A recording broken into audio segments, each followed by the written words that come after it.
Ladies and gents, welcome to Next Level Radio. I am your host, Colby Wortman, and our mission is to tackle the biggest questions in strength and conditioning, business, investing, and everything in between. We bring to you the best people in every sector so that you, the listener, can benefit and learn from the best in the biz.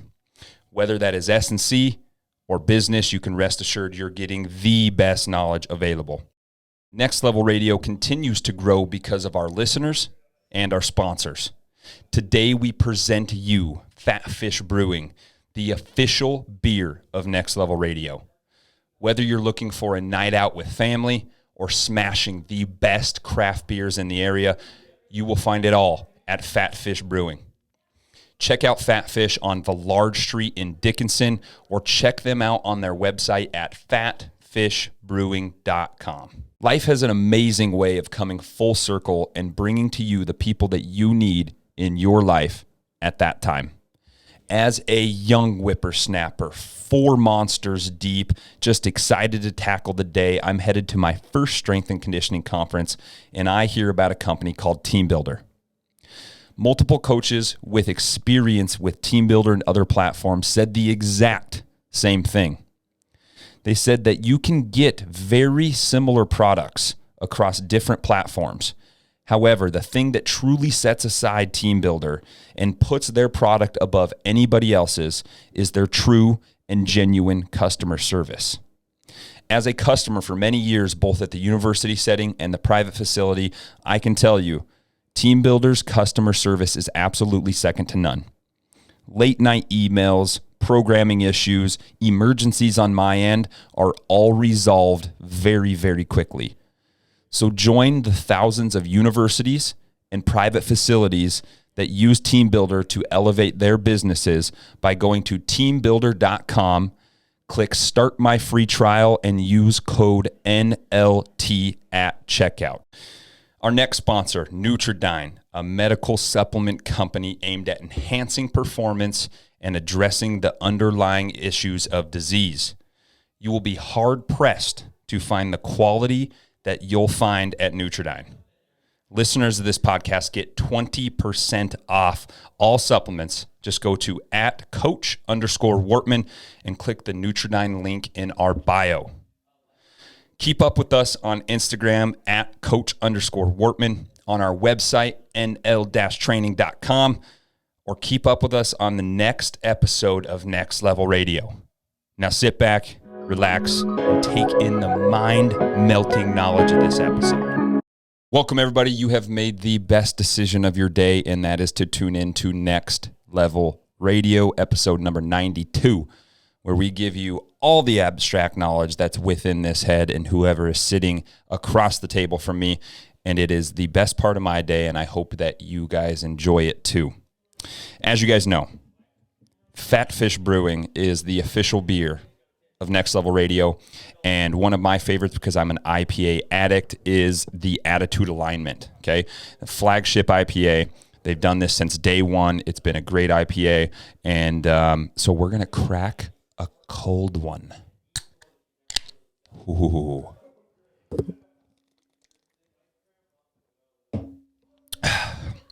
Always good, always refreshing. Fat Fish Brewing, downtown Dickinson. Get your way down there, get some pizza, get some beer, get the boys, and start throwing some axes. But outside of that, right, the reason why we're here today would be to talk about the podcast that I've prepared for you, and I feel like it's kind of a dynamic one because it just happened. Right? And I know you have no idea what the hell I'm talking about, so I might as well fill you in. Today we're going to talk about how did I just possibly walk into blindly an Airbnb deal? And I'm going to preface the entire podcast with this. 1, this is a learning journey for me. I don't own any Airbnbs right now. 2, I do own a long-term rental. However, I am addicted. I am absolutely consumed by what Airbnb can do, the things behind it, analyzing deals, getting into the network, doing all these things. but I am a beginner. I am giving zero advice. All I am doing is telling you the experience that I had so that possibly you can learn from it and take out the learning curve that I had, because the learning curve was long. And I hope that you guys can learn from that. This is zero advice. This is impromptu story time, sitting by the campfire, just giving you guys what happened. Okay. And so, again, I am a beginner and I am just getting into this world. I'm a part of a community that has pushed me and made me very uncomfortable in my own skin, because there's so many freaking successful people that make me look like a pile of shit. And that's really what it comes down to. And that is a good motivator. I don't care what the woke mentality says or whatever, like, oh, you need to feel good about yourself. No, I need to keep pushing. And that's just the person I am. And it's also, there's a negative aspect to that, right? Where I'm never satisfied. I'm always doing something. I'm always trying to push. I'm doing these things, but I have an end goal in mind. And not to say that when I get there, I'm just going to stop, right? I want to achieve what I want to achieve, even if that means total failure on my part. And most people can say that, but they don't really mean it.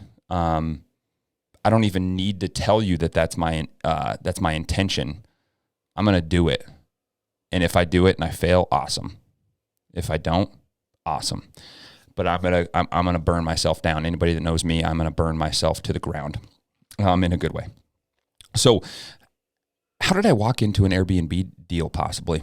And, honestly, it all happened very organically. And it came from just my research and me finding something new and becoming addicted to it and really just diving in head first. And I know that I am on the spectrum of some sorts, because when I get my brain wrapped around something, it consumes me from head to toe, inside out, all day, 24/7. It absolutely consumes me. And it's a good and a bad thing, but I can use it to my advantage, right? So my wife and I, last year I was supposed to be, or 2 years ago, I was supposed to be on a podcast in Vegas, and an unfortunate situation happened. I was supposed to fly out to Vegas for a very, very prestigious podcast. I'm not going to name the name of that right now, but in the meantime, we had to cancel the trip, right? Well, not soon after, the host of that podcast unexpectedly passed away. He had a heart condition. It was one of my cousin's best friends, and it was a very tragic thing. But this all came down from that point, right? And God, whoever you believe in, has a weird way of like bringing things full circle, but providing you the things that you need in your life. And you're going to find at the middle of this story that God is slapping you in the face 24/7, and we just don't listen to it. We ask for these things. We ask for clarity. We ask for faith. We ask for love. We ask for all these things to provide for us and our family, and they're right in front of us, and we just don't know it. And so I was supposed to fly out to this podcast, and we had to cancel. So I had flight vouchers, and so I surprised my wife, and I said, hey, let's go to Florida. And so we paid for the very little that we had to pay for with the flights, and we ended up going to Cocoa Beach, Florida. Specifically Rockledge, staying in Rockledge, Florida. And it was one of the best times I've ever had with my wife. We haven't taken an actual vacation since our honeymoon. And I mean, besides just going back to Wyoming and all that, but we went all over Europe for our honeymoon, and we flew into Munich, stayed a bunch of days there. We went down through Switzerland, and then we went all the way through Italy, and it was a beautiful, amazing, clarifying, joyous time. And so we wanted to take a trip, just Kelby and I, before this little terrace that we're going to have upends our life in a very positive way, right? And so we go down there, and we have a few intentions. Like I just want to relax, go to the beach, hit some gyms, film some content for my business, and just get to relax. Right. And I did also want to go possibly look at some properties, and I had never really gave myself the clarity that I wanted to get into short-term rentals. And at that point, I was just dabbling, right? I was analyzing properties. I was looking at the cash-on-cash return that I can get. What is it going to cash flow? Is it not going to? What's the insurance rates? What's property management look like down here? And so I was just like really dabbling, right? And so we ended up looking at quite a few properties when we were down there. And it's really cool to see different cultures, different states, and how things run and how buildings are built and all these different things. And the way this whole story got started, we're about 2 or 3 days into our trip, and we're going to our favorite coffee shop. And this coffee shop was amazing in Cocoa Beach, or excuse me, in Cocoa coffee shops. It was something river. Right here. It was called River Coffee Shop, Florida. Red River, or River Road Coffee and Popsicles. And this is where everything started.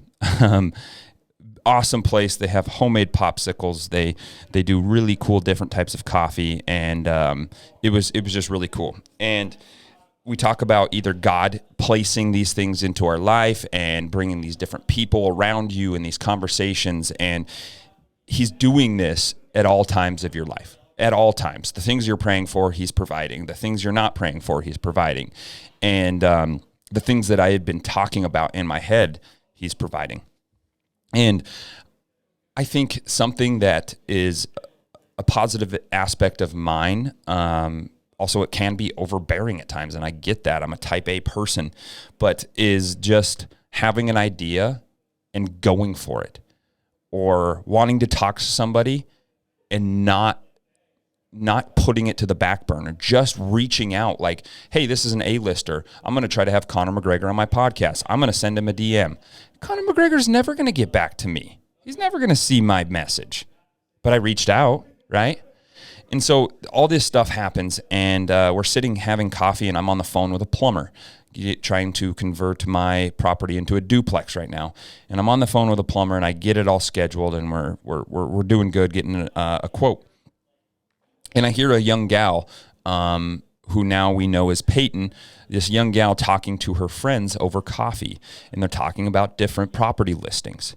And she starts talking about different properties that she's showing, and how much she loves being a real estate agent, and all this different stuff. And you could tell she was fairly new in the game, but she's been around the block a little bit. She's sold some houses. She's done this. She's done that. And so as she's leaving, I just tell Kelby, I'm like, I need to say something to her. I need to talk to her, because Kelby always knows that I'm always scheming. Like I'm always aware of my surroundings. Who's at the door? I'm facing the door. I'm making sure we have the exits. I'm seeing and looking at these people as they come in. So I had already watched her. Yeah, it's weird, but I had already watched her and what she's doing, and I was listening to their conversations while I'm on the phone with a plumber, because I'm a psychopath, right? And as she's leaving, she's hitting the door to go out. I said, hey, ma'am. And I don't know if she didn't hear me right off the bat. I said, ma'am. And so her friend was like, hey, and brought her back in. So she sat down with us. And I said, hey, are you a realtor in town? By golly, I am. So we started talking, and I said, hey, there's a possibility that we would like to invest down here, whether that be long-term or Airbnb.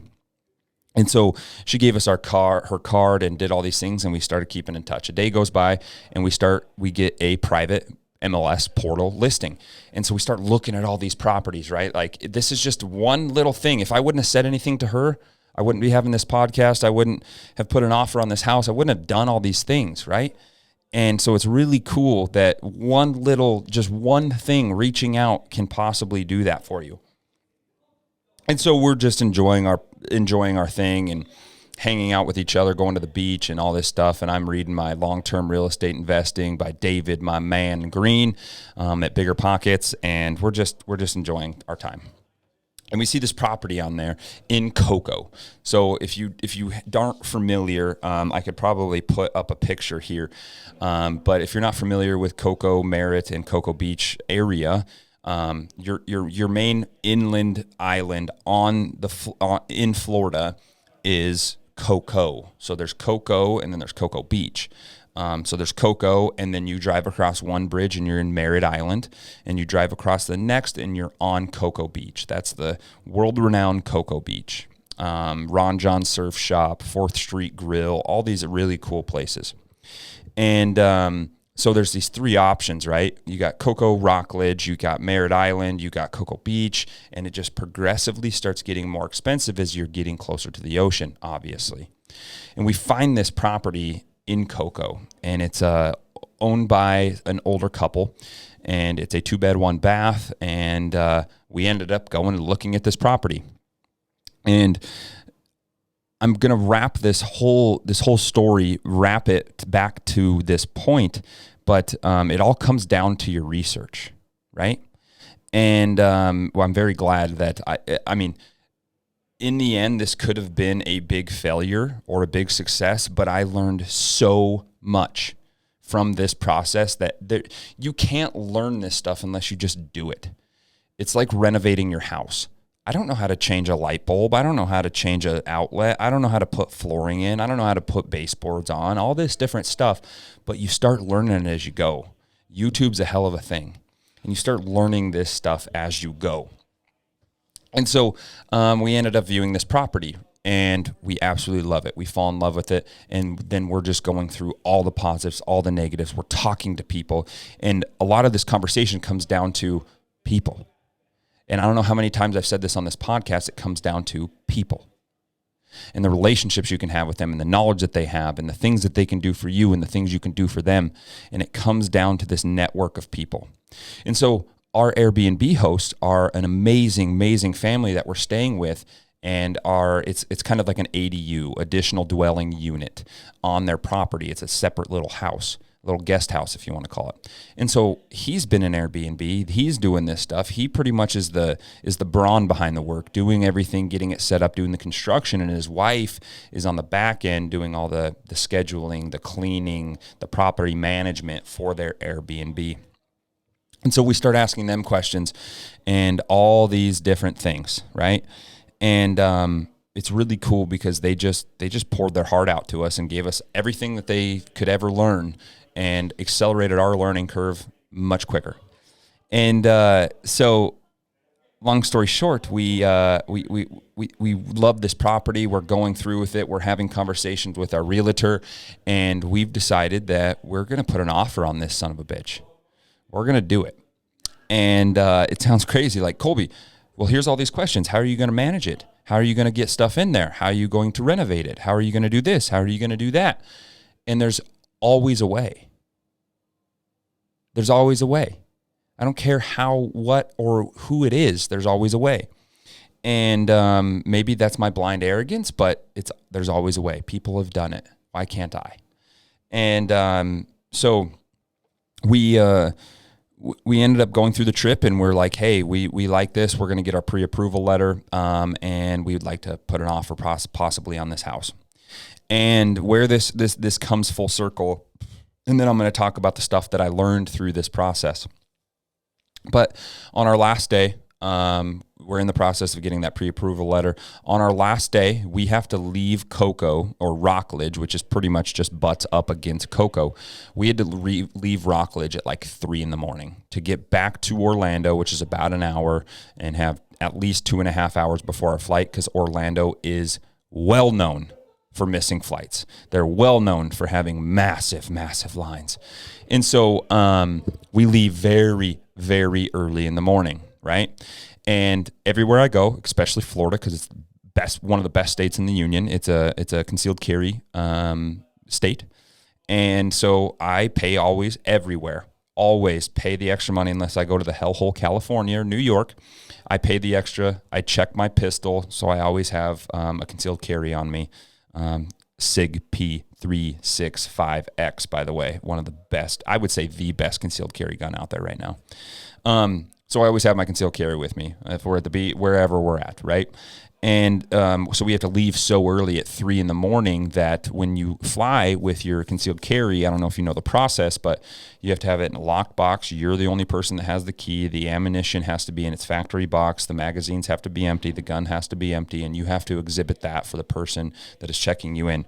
And so leaving at 3 a.m, I didn't want to be late, so I wasn't going to carry my concealed with me, get in the parking lot of the car return rental car return, and then put the gun in there and do all that. So I just packed it up the night before, put it in my hard lock case, and put it in my bag.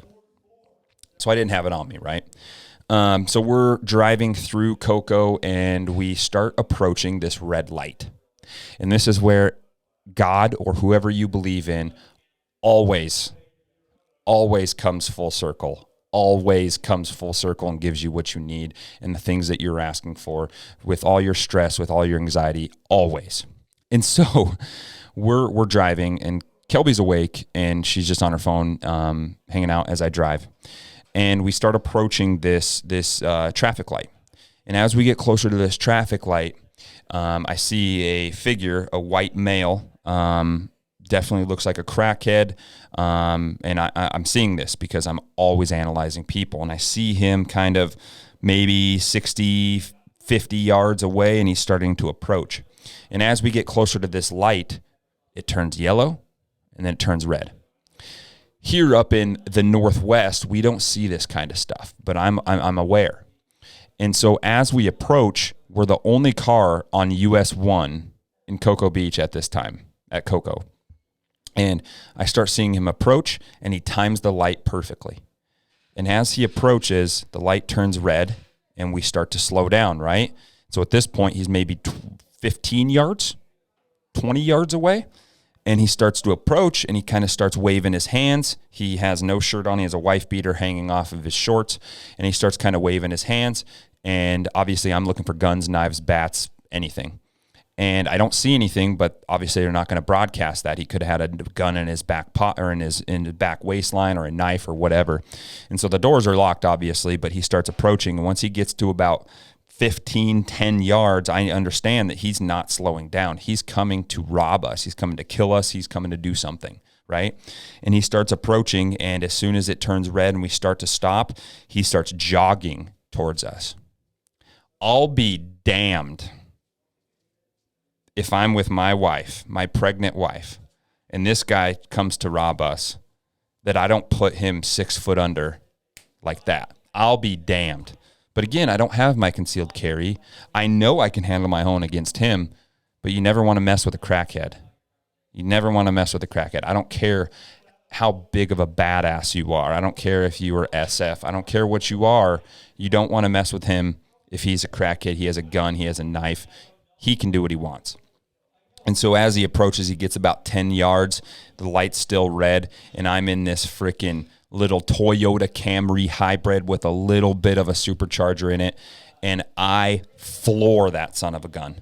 I absolutely floor it, blew through this red light, and I'm thinking to myself, like, I wish he would have stepped in front of my vehicle, because I would have just run him over and have no remorse about it. I honestly could care less.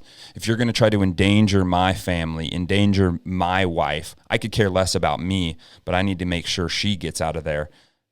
I'll run you over, leave skid marks right on the back of your head. I do not care, okay? And so this individual, he comes up, we floor it, and Kelby's like, holy crap. I was like, yeah, he was coming to mug us. He timed the light perfectly. He kind of waves us down like he's in distress. He has some type of piece in his back waistline, and I wish he would have stepped in front of the car. But I'm glad we made it out with no altercations and nothing happened. So that instance right there, right, we'll bring it full circle. And so we get back home, and we're already pre-approved. We're looking at doing this thing. It's in Cocoa, and we're going to pull the trigger. All you had to do was lay maybe 400 square feet, I would say maybe 300 square feet of vinyl plank, lay some flooring, new paint, done. Make sure you get all the amenities that you need at Airbnb, and we can list it.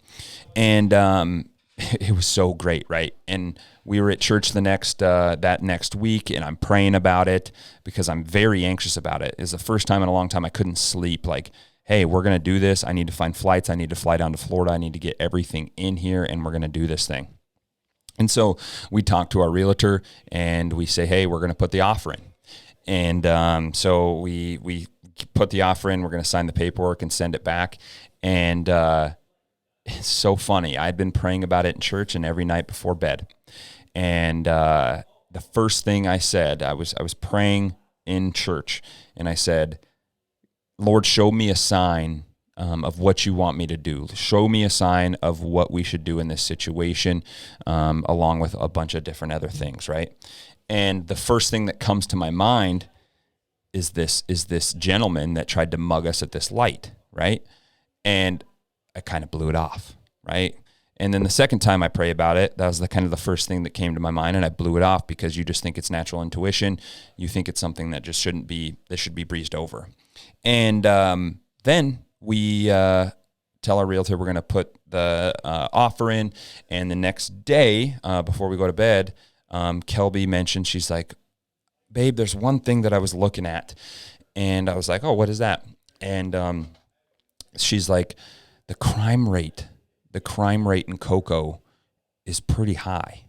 I was like, well, how high? And we had already talked to the locals, and they said, if you're west of US 1, you should be pretty decent. You should be in good shape. But anything east of US 1, like, that's bad. That's inner city Chicago stuff. Like, it's bad.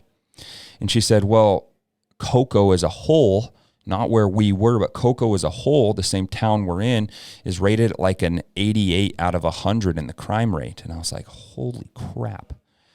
And so I didn't want to take that just for that, right? And this is another thing that I learned before going into a property, like, get specific statistics on where your property is at, the address that it's at, and the specific crime rate statistics. And so I'm getting ready to take a nap because I'm exhausted and I don't feel good. I think I got COVID when I was in Florida, and I'm getting ready to take a nap, and I was like, well, I'm just going to do this. And so I'm like, she literally says that, hey, it's an 88. I dialed Cocoa, Florida's police department, and I'm on the phone. And I get the crime rate analysis, or the crime analysis gal. And I said, hey, here's this property on Highland Street. Can you give me a 1 mile radius of the crimes that have happened? She's like, I can do you one better. I'll give you 0.25. So a quarter mile radius in the crimes that have happened in there. And since January 1 of 2022 till August 1 of 2022, there was 23 burglaries. There was a murder investigation. And given this is right on US 1 and just over is the bad side, but this is considered the decent side. You're 1 block away from riverfront, and with multi-million-dollar houses. But within that 0.5 and 0.25 area, there was a ton of crime. And just from my experience with the Bigger Pockets community and all these things, I was like, there's no way. And to this day, now I know every time I prayed, he brought me back to that guy that was trying to possibly kill us or mug us, right? And man, he's laying out everything for us. Everything. It's so crazy to think about. He's laying out everything for us, and we just turn a blind eye. But then he started talking to Kelby, and Kelby calls the shots. And she was like, I'm worried about this, but if you think it's okay, go for it. You're the brains behind this. And I decided no. We decided not to return the documents. We didn't sign that. But it was a very gratifying thing because we learned so much in this whole evolution. And he laid it all out for us. Every time I would talk about what should we do, he brought that situation back into my mind. So what did I learn during this whole thing? And it's so cool because we had to dive in head first. And if I wouldn't have been so serious about putting this offer and doing these things, and now since we pulled that offer, we already have 2 other ones that we are this close to offering on so that we can possibly do this in a better location, still in that Florida area. But what I've learned, and I've had to deep dive and do all these things, is number one, do your due diligence, do your research. And Bigger Pockets community is the best community in the world. Dude, I've reached out to just on the forums to different real estate agents, to brokers, to insurance brokers, to short-term rental enthusiasts, and I've got all the knowledge that I need. And it's like $300 a year. I cannot explain how much it's done for me. I can't. Just the people, again, just the network of people it's brought to me, amazing, man. It's so amazing. And so what I learned is do your due diligence, right? Bigger Pockets has a rental calculator and an Airbnb calculator of how much revenue it can bring you in a year or how much cash flow you can get in a month on a long-term rental, and that has helped me a ton. I've also learned to build your team and your friends, right? So we talk to locals, and then building your team for Airbnb. Like, we put the offer and just didn't sign yet, and we were just this close to doing it because it's been on the market. They were more than likely going to accept the offer, and we would be with that Airbnb. And who knows, it could have been fine, but it also could have been a train wreck, right? And so I learned all these things, and one of them that a mentor of mine that I really look up to, Rob Abasolo from Bigger Pockets, Rob built on YouTube, just talking about building your Avengers, building your team, right? And again, I'm talking as a newbie. This is just all this stuff that I was jumped into the fire and went full head first and had to get all these attachments and get all these things done and ready to rock and roll because we were there. We were putting it down. We had to get all this stuff ready. But without taking that step, all this stuff I wouldn't have learned because it didn't force me to actually go and do these things. So building your Avengers, right? You need your handyman. You need your lawn care, your pest control. You need all your property management, and you need your cleaners. So you need to build this team. And I had already reached out to cleaners, reached out to the insurance side, reached out to contractors, reached out to handyman, reached out to lawn care people. And I'd already started building this process. So now whatever we actually put an offer on in that area, we're set, right? And number two is, not number two, this is like number 5, but really do your due diligence on property management. Okay. So the real estate agent that we went through, she had her connections to their property management, and everybody does because everybody has these connections and you just have to ask. And real estate is so cool because everybody gives you all their connections. And they said minimum 20%, usually 25% of your monthly revenue is what property management costs. Well, then I started reaching out to people, right? And I started reaching out to friends and family here that do Airbnb and people that own stuff in Florida. And I heard about a company called Evolve. And my buddy Bryce Meredith told me about Evolve. And Evolve is a company that is really taking out the middlemen and doing it at a high level and giving a very good rate to Airbnb owners. And it's 10%. That's half or more than half than any of the other property management, and they're doing everything for you, right? And they cut you the check, they list it, they take professional photos, they get all the property management set up, they hire lawn care, they hire handymen, they hire contractors, they do your pictures, and they list it. It is well worth it if you're investing in long range or out-of-state Airbnb stuff. So this is the stuff, I wouldn't have learned this without taking that step, right? And so with any of my properties, I'm going to go with Evolve, no questions asked. If I'm doing Airbnb around where I'm at, which is kind of impossible because nobody wants to come to Dickinson, North Dakota, I'm going to manage it myself. But anywhere else, Evolve has done very good. And until I'm proven wrong, I will go with them all the time. And so that's something I learned. Another thing I learned is the closer you obviously get to the ocean, the more the insurance is going to be. And I also learned that insurance brokers or insurance agents are not very fond of short-term rentals because you have to have so much coverage. It's crazy. I got quoted $4,000 to $5,000 a year on a 2-bed, 1-bath. And so that's something that you have to learn, and you only learn because you jump into it. lot of this stuff I learned on the Bigger Pockets forums and reaching out to people. And it's honestly the best network I've ever been a part of. I've been a part of different strength networks and different real estate and stock investing and day trading and long-term investing. Bigger Pockets does it different. I'm not going to keep on ranting on them, but they just do it different and so much better than most people. Another thing I learned, obviously, look at the crime rate. Yes, you can get overall crime rates, but call the police department. Call the people on the ground. Within 5 minutes, they sent me an Excel spreadsheet of every single crime broken down by the crime and the numbers, total numbers that happened in a 0.25 and 0.5 mile radius of my property. Reach out. It's just making a call. And I found that through David's Green long-term investing. You just have to do it. You just have to make the call. You have to call people and talk to them. And it is very possible to buy real estate out of state, sight unseen, and just there's so much different technology that is available to us that we can make this work. Man, I can't explain to you guys how scared I was during this whole process. Like I said, I sleep like a freaking rock.